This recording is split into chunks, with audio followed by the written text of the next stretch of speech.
what a disaster FTX has been for so many people in the crypto space. But there's actually someone besides Sam Bankman who owes you an apology. There was Graham, Stephan, Andrei, Jikh, and Jeremy, like I don't even know his name, but they were on this show called Millennial Money on YouTube, and one of their proud sponsors was FTX. They were always promoting it, talking about the coupon code, and they had the famous FTX symbol way at the top, trying to get people to use this service. And the problem with this is that by being so gung-ho and supporting it and taking the money, it really, to me, I think that they're irresponsible, and they owe you not only an apology, but if you lost money by being on FTX, I think that they owe the victims some money that they received from FTX, maybe even more so, because the truth is they were lending their credibility. Their channel kind of represents the small-time investor, the little guy.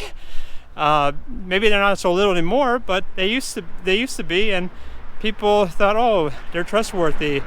So a lot of people lost their money putting their money in FTX just because Graham Stephan, he seemed like a stand-up guy and seemed like he wouldn't do anything to rip you off like that.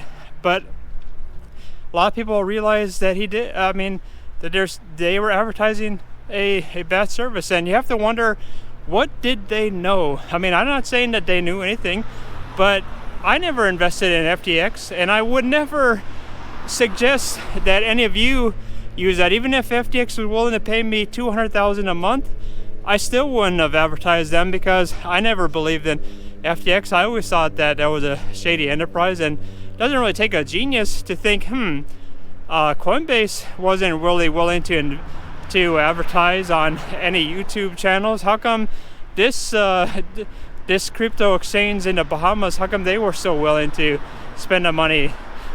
When someone offers you this big check, sadly your brain starts to turn off, and you think, I'll just take the check. I'm not going to ask any questions as to why they're so willing to pay this money to legitimize their service, when maybe I should have used my brain and realized this doesn't make sense.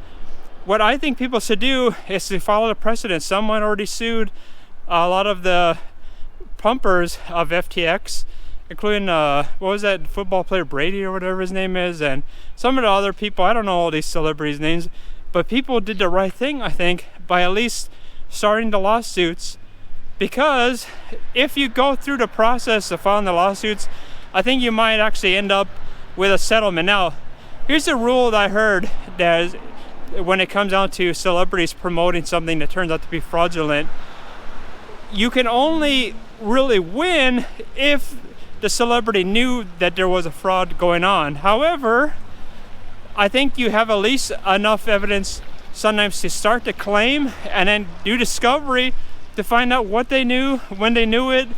And I think that can actually help you build your case, because the American system is pretty great when it comes down to filing lawsuits. Discovery allows you to find things that you wouldn't in other countries. So someone could say, well, you don't have evidence yet of this or that. Well, once you file the lawsuit, and I think you have enough to at least have a basis to sue maybe even the individuals in Millennial Money, you can then get discovery. And I think that's the right course of action. And not only that, but once you start the whole process going, then you have some bargaining power to settle, because that's how most things work in the US. You can settle for some kind of stipulated agreement between the parties. So not only does Graham and Andrei, Jikh, and Jeremy, I think they owe you an apology for having FTX and not really doing due diligence.